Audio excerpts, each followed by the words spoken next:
Hello my dear friends and students. इस video में मैंने ईट अर्थात खाना जिसका अर्थ होता है, इसको लेकर के हमने कुछ हिंदी सेंटेंसेस को इंग्लिश सेंटेंसेस में ट्रांसलेट किया है। जैसा कि आप जानते हैं, हम हर बार जो खाना शब्द आता है उसके लिए ईट का ही प्रयोग नहीं करते हैं। भिन्न भिन्न सेंटेंसेज में परिस्थिति और संदर्भ के अनुसार भिन्न भिन्न प्रकार की वर्ब्स अर्थात क्रियाओं का उपयोग होता है। तो आइए एग्जाम्पल के माध्यम से हम एक एक करके वाक्यों को सीखते हैं। हमारा पहला वाक्य है वह आम खाता है। हमारा पहला वाक्य है वह आम खाता है। तो यह तो सिंपल वाक्य है प्रेजेंट इंडेफिनिट टेंस का। तो हम लिखेंगे ही ईट्स बनानाज। यह हो गया ही ईट्स बनानाज। वह आम बनानाज नहीं होगा, मैंगोज होगा। He eats mangoes. हमारा पहला वाक्य है वह आम खाता है। तो वह आम खाता के लिए हो जाएगा ही ईट्स मैंगोज। वह आम खाता है। दूसरा वाक्य है तुम मार खाते हो। तो तुम मार खाते हो, तो यह वाक्य पैसिव वॉइस में बनेगा और यहाँ मार खाने का अर्थ पीटे जाने से लेकर के है। तो हम इसको लिखेंगे यू आर बीटेन। तुम मार खाते हो। अब यहाँ खाने के लिए हम बीट जो वर्ब है पीटना, उसकी क्रिया का थर्ड फॉर्म लेंगे और पैसिव वॉइस में वाक्य को बना लेंगे। तो यू आर बीटेन, तुम मार खाते हो। अब यहाँ खाने के लिए हो गया बीटेन का। तो यू आर बीटेन, तुम मार खाते हो। वह जूता खाती है। तो वह जूता खाती है, इसके लिए हम लिखेंगे she gets cakes. She gets cakes. वह जूता खाती है। She gets cakes. अब यहाँ किक मीन्स जो है खाना, यहाँ हो जाएगा जूता खाना के लिए गेट्स केक्स। अगला वाक्य है भिखारी जूता खाने का काम करता है। तो यहाँ पर देखें भिखारी जूता खाने का काम करता है। तो हम इसको लिखेंगे द बेगर। भिखारी जूता खाने का काम करता है, तो यह हो जाएगा द बेगर डिज़र्व किक्स। इसको हम लिखेंगे द बेगर डिज़र्व किक्स। तो यह हो जाएगा भिखारी जूता खाने का काम करता है। तो लिखेंगे द बेगर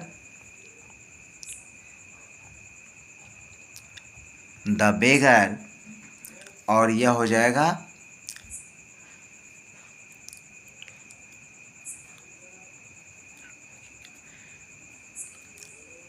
भिखारी जूता खाने का काम करता है। तो इसके लिए हम लिखेंगे the beggar deserves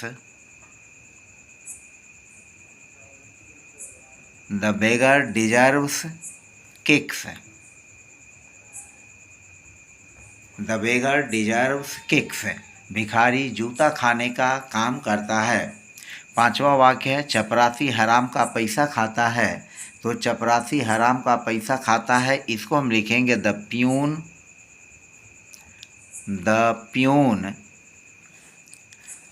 lives on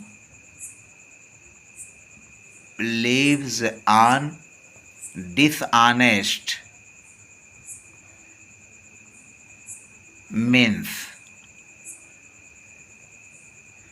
the peon lives on dishonest means, यानी चपरासी हराम का पैसा खाता है। इसका मतलब हुआ कि चपरासी जो है बेईमानी के साधनों पर जीवित रहता है, जीवन निर्वाह करता है, यानी चपरासी हराम का पैसा खाता है। फिर है मैं कसम खाता हूँ। तो मैं कसम खाना के लिए हम लिखेंगे I take an oath. I take an oath, मैं कसम खाता हूँ। आई टेक एन ओथ, या इसको ऐसे भी लिख सकते हैं आई फियर। मैं कसम खाता हूँ। आई फियर, मैं कसम खाता हूँ, या आई टेक एन ओथ। वह पान खाता है। अब पान खाया नहीं जाता है बल्कि पान चबाया जाता है। तो इसके लिए लिखेंगे ही चूज CHEWS। इसको पढ़ेंगे choose. He choose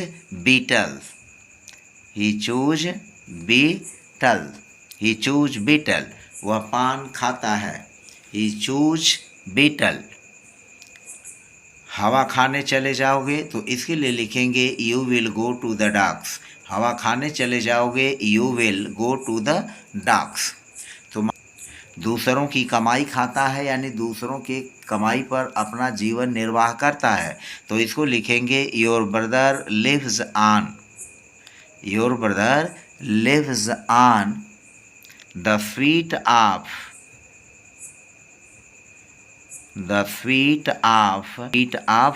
others.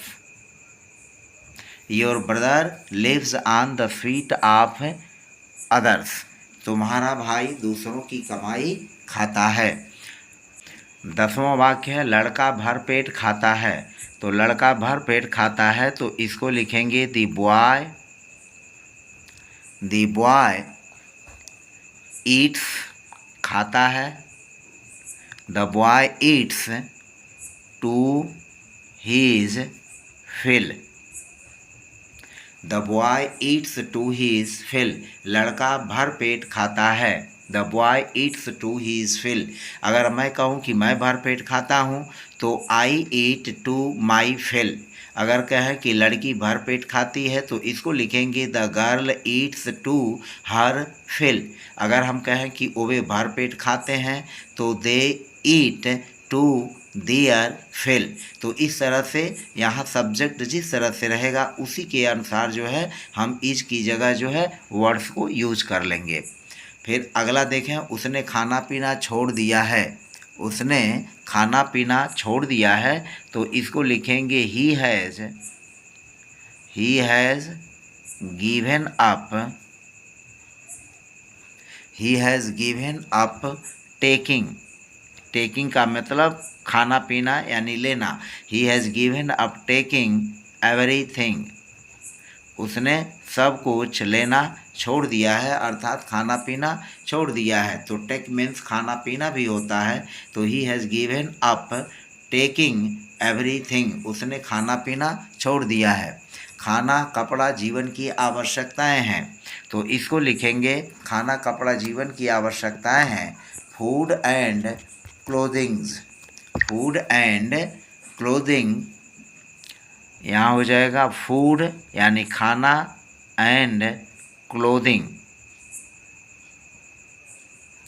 Food and clothing are necessities of life. Are necessities of life. Are necessities of life.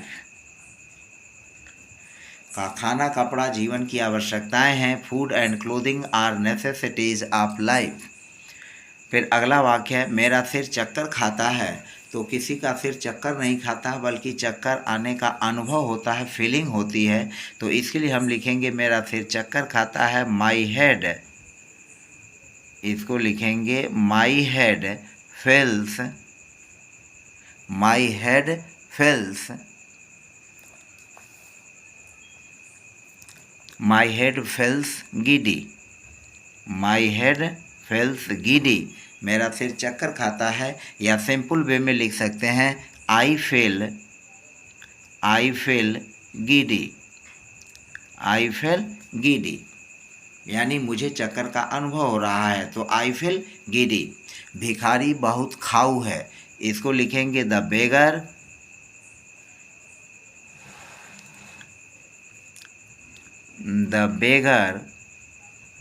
Is very much. The beggar is very much. The beggar is very much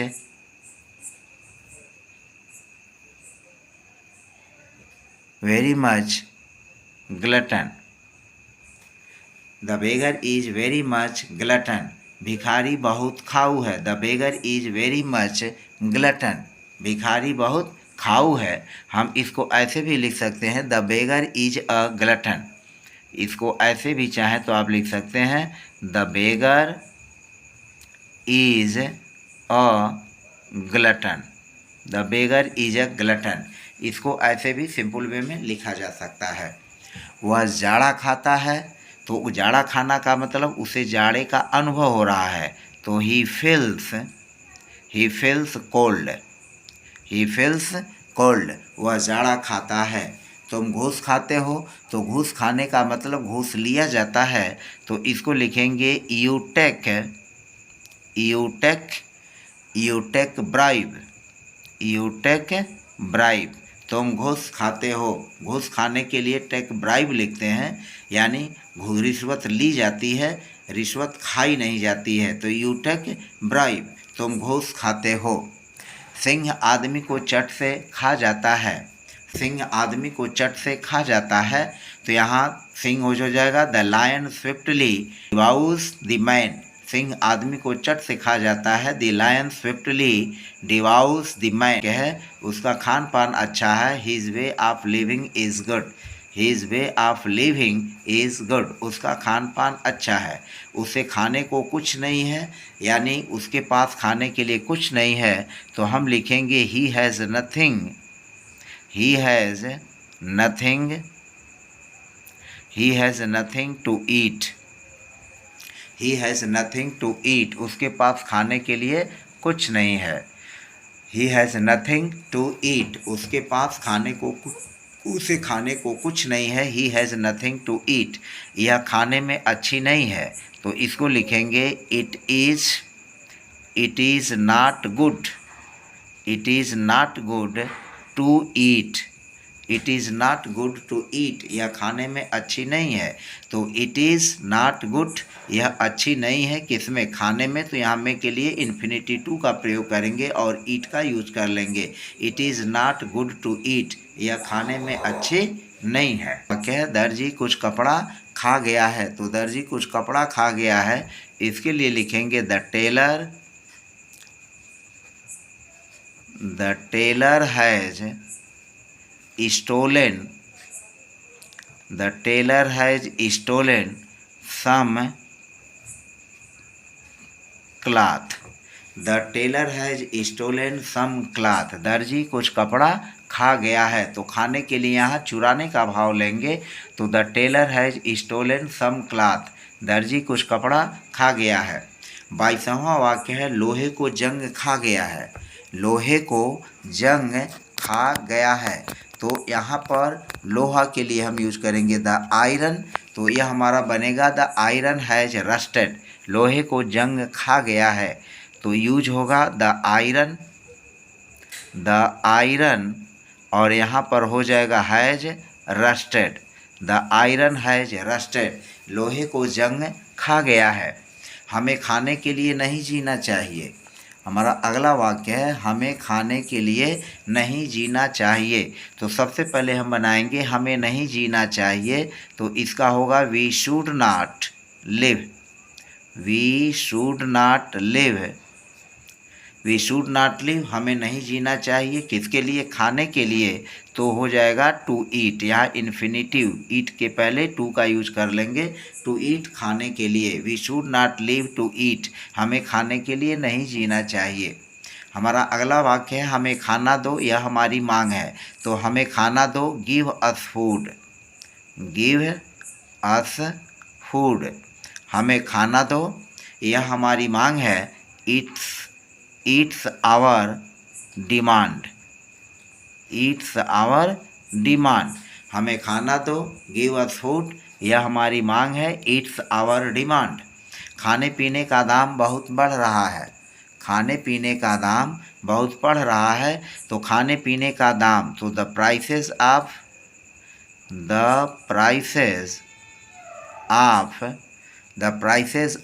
food and the prices of food and drinks, the prices of food and drinks are rising, the prices of food and drinks are rising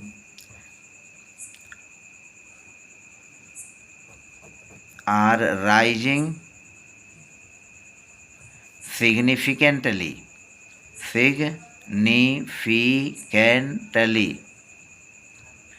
तो the prices of food and drinks are rising significantly, खाने पीने का दाम बहुत बढ़ रहा है। हमारा 26वां वाक्य है, हमें सादा खाना पसंद है।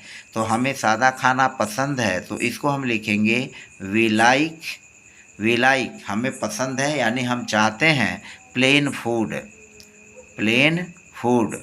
वी लाइक प्लेन फूड, हमें सादा खाना पसंद है। या हम इसको यह भी लिख सकते हैं वी लाइक सिंपल